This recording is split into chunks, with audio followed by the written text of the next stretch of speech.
కూర్చుని వినేవాడికి సహనం లేనప్పుడు, ఆకలింపు చేసుకోలేనప్పుడు వాడు ఎప్పుడు అజ్ఞానిగానే ఉంటాడు.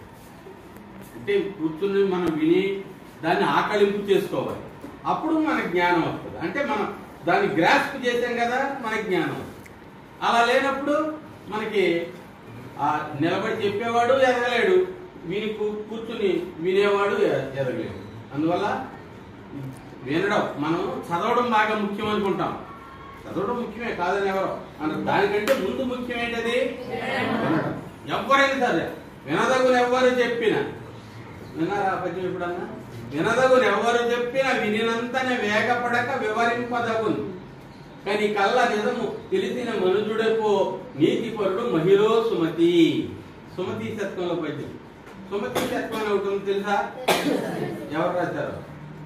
పద్యం తెలుసుకున్నాం అనుకో, లేదా ఒక గద్యం ఏదో ప్రోజో పోయిటో తెలుసుకున్నాం, దాని అర్థం తెలుసుకోవాలా అక్కర్లేదా? తప్పనిసరిగా అర్థం తెలుసుకోవాలి. వందే మాత్రం ఉంది, దాని అర్థం తెలుసుకోవాలి. జనగణమన ఉంది, దాని అర్థం తెలుసుకోవాలి. మా తెలుగు తల్లికి మల్లెపూదండ ఉంది, ప్రతిదానికి అర్థం తెలుసుకోవాలి. అర్థం తెలుసుకుంటే మనం తప్పులు కూడా పాడం. చాలా మంది మనం వందే మాత్రం ఏం చేస్తారా? సుజలాం సుఫలాం మలయజ శీతలాం సస్యశ్యామలాం మాతరం వందే మాతరం శుభ్రజ్యోత్స్న పులకిత పులకిత పులకిత యామినీం. సున్నా ఉంది, కావాలంటే చూసుకోండి మీరు టెక్స్ట్.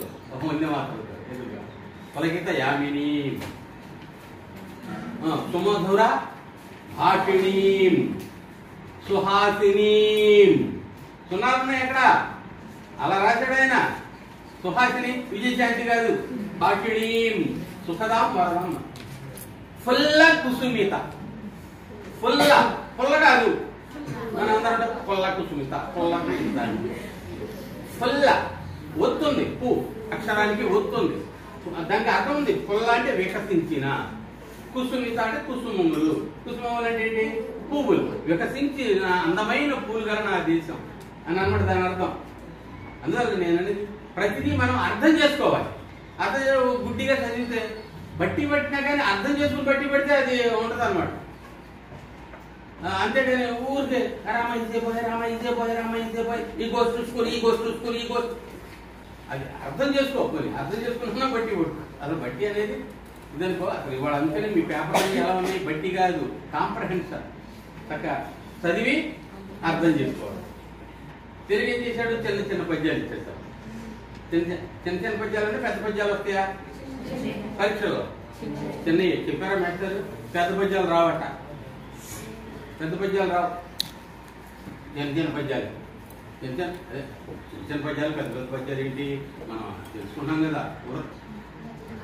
ఇంకా గణాలు చంపకమాల, మధ్యమం, ఉత్పలమాల. చంపకమాల చెప్పిన వెంటనే ఉత్పలమాల చెప్పాలి. ఈ రెండు దంట. మధ్యమం శార్దూలం, అదో దంట అనమాట. ఇప్పుడు మనం జెండాలో రంగులు ఏంటంటే ఏం చెప్తాం? కాషాయం, తెలుపు, ఆకుపచ్చ. అలా చెప్పాలి. తెలుపు, ఆకుపచ్చ, కాషాయం అనొద్దా? అనుకోండి. కవిత్రయం అన్నప్పుడు కూడా ఏం చెప్పాలి మనం? నన్నయ, తిక్కన, ఎర్ర అలా చెప్పాలి. కానీ తిక్కన, ఎర్రన, నన్నయ్య అనకూడదు. అది క్రోనలాజికల్ ఆర్డర్. అది ముందు నన్నయ్య, ఆ తర్వాత తిక్కన, ఆ తర్వాత ఎర్ర.